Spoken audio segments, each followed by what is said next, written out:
Hey folks, this is IO Ether and we're back playing some more World of Tanks. So as you can see, this is Archetypical and his AMX 5100. This is one of the tanks I'm looking forward to getting my hands on, though I'm not there yet. Let's go back into fixed camera, and for some reason he is looking at his tank from space and appears to be not here right now. Okay, interesting. So this is a tier 8 game. Let's get that map big enough for everyone can actually see it.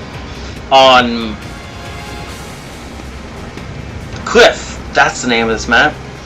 And apparently he's AFK. No, he's not. His sights are moving. I don't know what's going on. Maybe he's typing? Come on, Archetype. There we go. Move. Yay. Now, this is a fairly fast and agile tank, so if he hadn't been AFK for the first minute of the game, he could have gotten to the front lines of the battle and gotten some early lights or maybe shots off, depending on the enemy locations and such. But as he is well and truly in the back, he's going to have some interesting times. Looks like he's going to charge straight for the 9 line and try and get around the lighthouse. It's not a bad move. Ooh, we seem to have some interesting glitches in the replay, as I think our aiming is back there. Okay, that's not weird at all. Okay, whatever. So for some reason or another, the replay is going to give us some trouble. Isn't that lovely? Now, it looks like we got a half decent chance of winning this. It's a tier 8 game. We're tier 8. Yeah, should be an okay match. As long as we don't run into, you know, one of the big enemy TDs, or for that matter, if we run it headlong into the KB5 or the low, this could also be a problem. IS-3, yes and no for being a problem.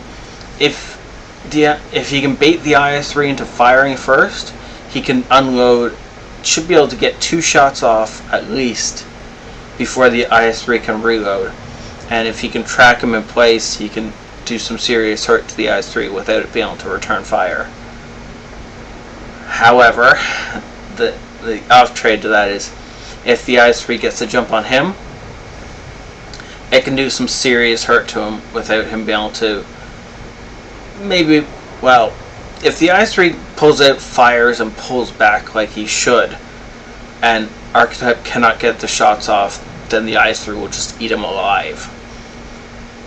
As it will continue to repeat that process, and with each shot taking off a chunk of Archetype's health. So, he's going to have an interesting time. Now it looks like he's just going to wait. He doesn't want to push too early because he definitely doesn't want to push into the jaws of the IS-3 trap kind of thing. He's going to wait for the medium behind him to poke up ahead and get some lights. Now he knows where the IS-3 is, he can start to make his move if he wants to make one. I hope he doesn't let this T-34-2 go up against an IS-3 all by himself. No, he is going to back it up. Good. Good, good.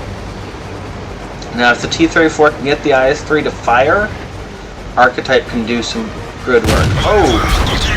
IS-3 waited for the right time, took the shot at Archetype, but now it means Archetype should be able to get several shots into this guy. Yeah, there's 2 good solid ones, and a third, and the IS-3 is just going to run. So Archetype gets a 4th shot in, and kills him. Good, good. Oh, that's an ISU who's moving, so he's not looking at us. Good. Run. Archetype is trying to get to cover. He does not want to get hit by that ISU. It actually could potentially one-shot him. And he's reloading, so he's very vulnerable right now. He got to cover. That's good. So from here, he is much more likely to survive now.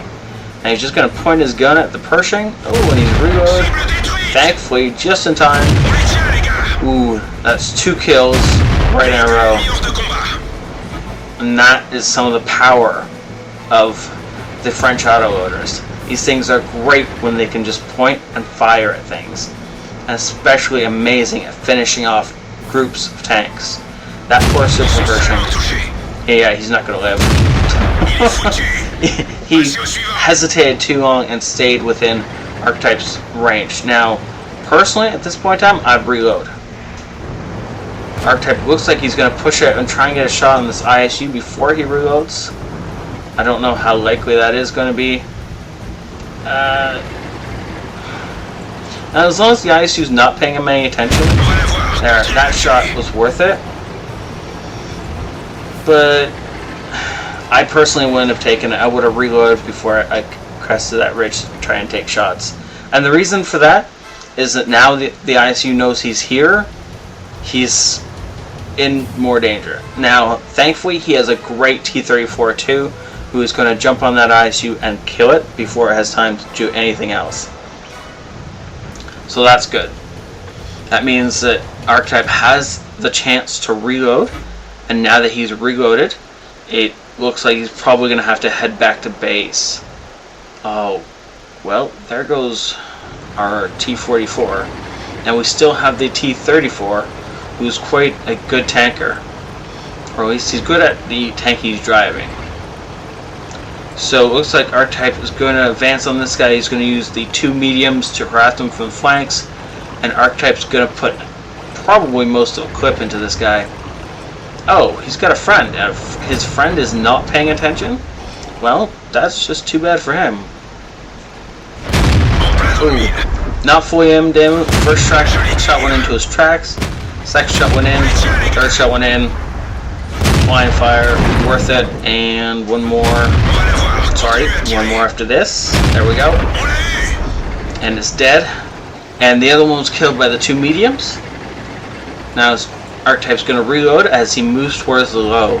The low is his next priority target. After this, he's going to have to take out the prototype and the IS-6. Now the low is low enough. Wow. The low has little enough health that 2 shots might take it out, or more likely 3. So Archetype's going to move in as close as he can without being shot. Right about here. Good. Good. 2 shots. Second shot was a little bit, but he had to earn his Top Gun, and he definitely earned it. And he might earn a Bradley Walters if he can snag this kill. Nope. Oh well, that's okay.